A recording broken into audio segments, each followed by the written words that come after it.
façon d'analyser les choses en train de se produire. Mais il y avait les acteurs, les pays prosélytes, qui eux avaient intérêt à ce que ça se répande. Et puis il y avait aussi une part d'innocence de certains. Je ne sais pas s'il y avait de l'innocence chez les intellectuels. En tout cas, ils sont toujours en retard d'une guerre. Ils étaient en retard, là, oui. On attend des intellectuels qui éclairent le chemin. Et en fait, ils l'obscurcissent. Parce que les seuls véritables... comment pourrait-on les appeler, les signaliseurs, enfin ceux qui signalent l'évolution de la société, c'est le peuple lui-même. Parce qu'il vit ces choses-là, il les voit. Si on parle d'islamisation, qui les voit en premier, ben, ce sont ceux qui habitent les quartiers. Parce que oui, c'est du quotidien. Il sort, qu'est-ce qu'il voit? En face, une mosquée qui se construit, des gens qui viennent l'aborder dans la rue, qui le forcent à venir à la mosquée, Donc c'est eux les premiers éléments qui... mais les peuples ne s'expriment pas. C'est la masse silencieuse. C'est la seule des fous. Ils sont les premiers à sentir, mais ils sont les derniers à parler. L'intellectuel qui est censé être en alerte et observer de manière constante la société pour voir ce qui se passe. Qu'est-ce qui va se passer dans 30 ans? C'est une question angoissante. Quand on sera 10 milliards d'habitants sur Terre, qu'est-ce qui va se passer? Ben, voilà, il faudrait que des gens commencent à y réfléchir. Apparemment, l'humanité ne peut pas vivre dans un système totalitaire pour l'encadrer. Elle en invente à chaque fois, quand l'ancien système totalitaire ne produit plus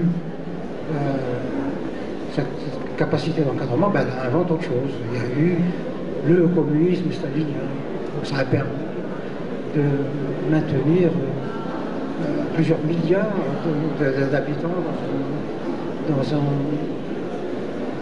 un encadrement, système d'encadrement. L'islamisme se propose d'être le prochain système totalitaire, mais il y a aussi un système financier qui est totalitaire aussi. On pense que le capitalisme c'est pour faire du profit, grosse erreur.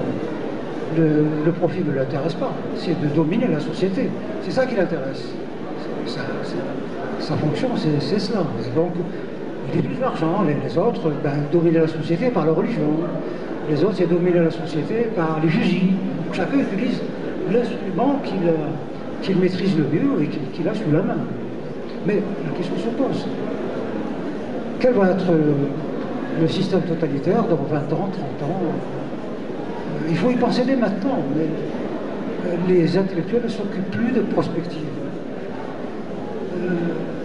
Des intellectuels, regardez par exemple quelqu'un comme Victor Hugo, qui à son époque avait absolument tout prévu de l'Europe. Ce qu'elle pourrait faire de bien et ce qu'elle pourrait faire de mal. C'est écrit d'une manière, d'une actualité, mais lisez-le. Rendez-vous sur Internet et cherchez le discours que Victor Hugo a fait sur la construction européenne, mais vous avez l'impression qu'il a été écrit ce matin.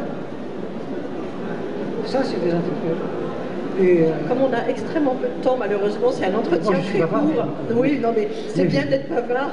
Mais je voudrais donner une petite idée du contenu du livre, parce que c'est important. Vous dites qu'il faut réfléchir. Et ce livre aide précisément à réfléchir, parce que, au fond, pour comprendre ce phénomène de l'islamisation, vous donnez les outils d'analyse aux uns et aux autres, en proposant notamment, à travers un tableau très complet, vous brossez un tableau très complet de tous les courants de l'islam, et c'est important d'avoir ça en tête pour comprendre les mécanismes. C'est important aussi de savoir comment fonctionne la charia, c'est important de savoir que dans l'islam, il n'y a pas de clergé, ce qui explique la liberté d'interprétation des uns et des autres. Bref, tout ça, vous le proposez comme clé, au fond, pour que chacun puisse comprendre ce phénomène.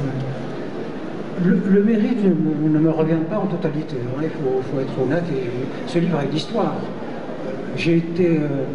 C'est un livre qui m'a été commandé par une fondation qui sert de think tank pour le gouvernement allemand. Je trouve que les Allemands sont beaucoup plus avancés que les Français dans cette réflexion stratégique. C'est un pays philosophe, c'est une tradition.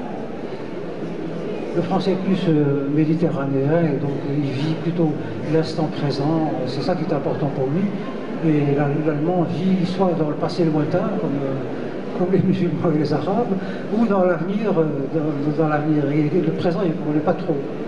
Et donc, c'est une fondation avec laquelle j'ai collaboré sur des réflexions comme ça, sur des questions d'actualité. Et il m'avait commandé ce livre en me disant on a besoin de savoir ce qu'est l'islamisme, d'où il vient, quelle est la part de la chose organisée, quelle est la part du spontané, les stratégies, etc., et comment on peut le combattre, et à différents niveaux.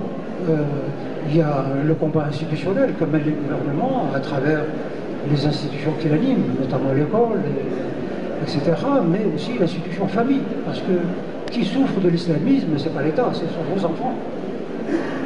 Donc c'est à vous, c'est vous le premier élément de défense.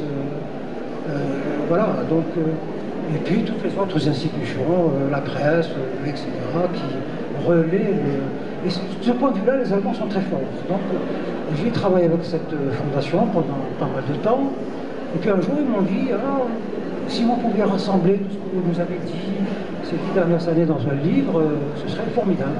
Donc ce livre est né comme ça. Et pour les Allemands, qui a été publié d'abord en Allemagne. Et puis après je me suis dit, il faudrait peut-être le publier en France, parce que le pays le plus menacé par l'islamisme en ce moment dans le monde, c'est la France. Pour des tas de raisons, dont évidemment son passé colonial, qui a laissé dans un certain nombre de pays des traces, des choses, des ressentiments qui peuvent s'agréger à cela. Et puis pour d'autres raisons aussi. La France est un pays qui est encore resté avec cette culture impériale d'intervenir dans le monde, voilà. Et donc elle est très exposée. Et alors en plus,